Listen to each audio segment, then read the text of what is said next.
चौसा के उस खेल में छल से जीत चुके थे कौरव। राजपाट, ध्यान और अभिमान हार चुके थे पांडव।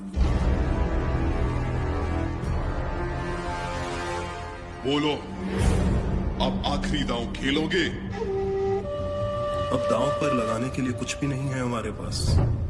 अरे युधिष्ठिर, अभी तो दुनिया की सबसे मूल्यवान वस्तु बची हुई है तुम्हारे पास। पांचाली!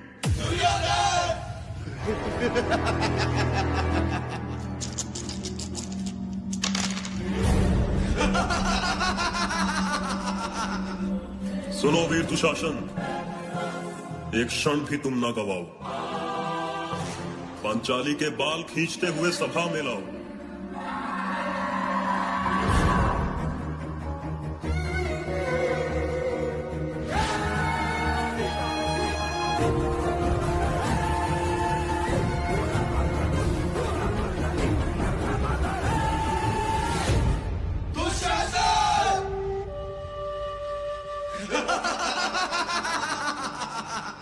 जरा मुख तो दिखाओ पांचाली, हम भी तो देखे तुम्हारे चेहरे से अहंकार उतरा कि नहीं।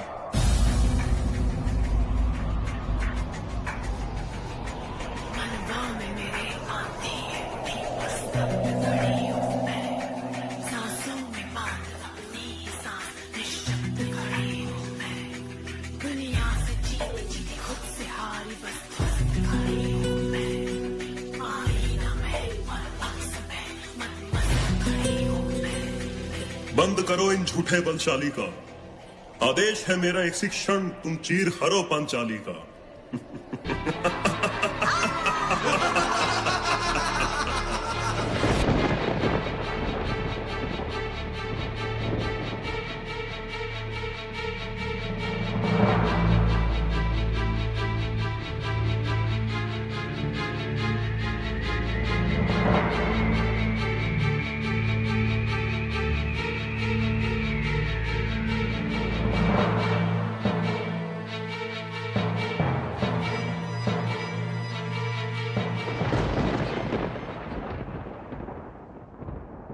कुरुवंश की वो कुलवधू उस दिन रोई नहीं, अपने केश खोलकर एक घायल सिंहनी की तरह दहाड़ उठी।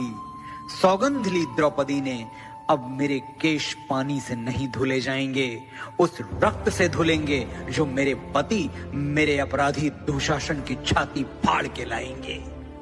उस दिन कौरवों की राजसभा में अपमानित हुई औरत, एक स्त्री की गरिमा हुई आहत, और आरंभ हो गया काल चक्र का सबसे प्रचंड युद्ध, महाभारत।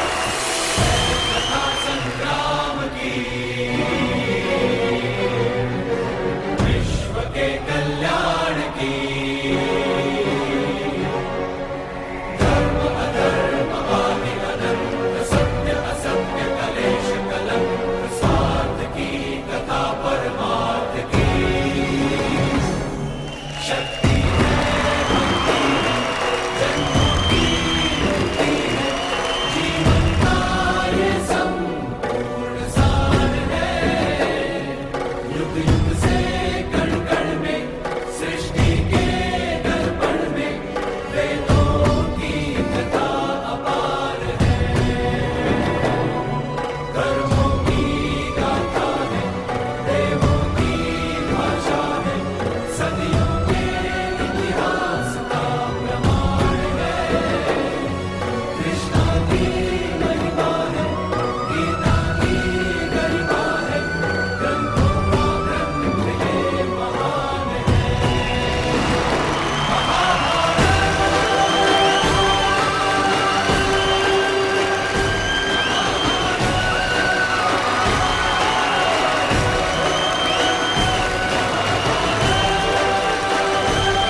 जब जब स्त्री का अनादर हुआ, इतिहास की लिपि बदल गई। एक दुशासन ने द्रौपदी का आंचल खींच लिया, कुरुक्षेत्र में 100 भाइयों की चिता जल गई। नियति साक्षी है कि जो स्त्री का आदर भुला देता है, समय उसे मुट्ठी भर राख बना के हवा में उड़ा देता है। यत्र नार्यस्तु पूज्यन्ते रमन्ते तत्र देवता। माधव, धर्म और अधर्म में क्या अंतर है? पार्थ, जब तक संसार में एक मनुष्य भी पीड़ित है, तब तक वास्तव में किसी का भी सुख संपूर्ण नहीं है। यह जानने पर मनुष्य का मन करुणा से भर जाए, उसे धर्म कहते हैं। जब किसी पर तमस गुण छाया होता है, तो वह दूसरों के प्रति कठोर, निर्दयी और स्वार्थी हो जाता है। अपने माने हुए सुख के लिए दूसरों को दुख देता है। उसकी परमात्मा की ओर गति नहीं हो पाती, अर्थात अधर्म परमात्मा से दूर ले जाने वाले मार्ग का नाम है। आइए हम सब मिलकर समाज व अपने देश के हित के लिए एकजुट होकर कार्य करें और अपने धर्म व संस्कृति की रक्षा करें। यही भागवत गीता का सार है।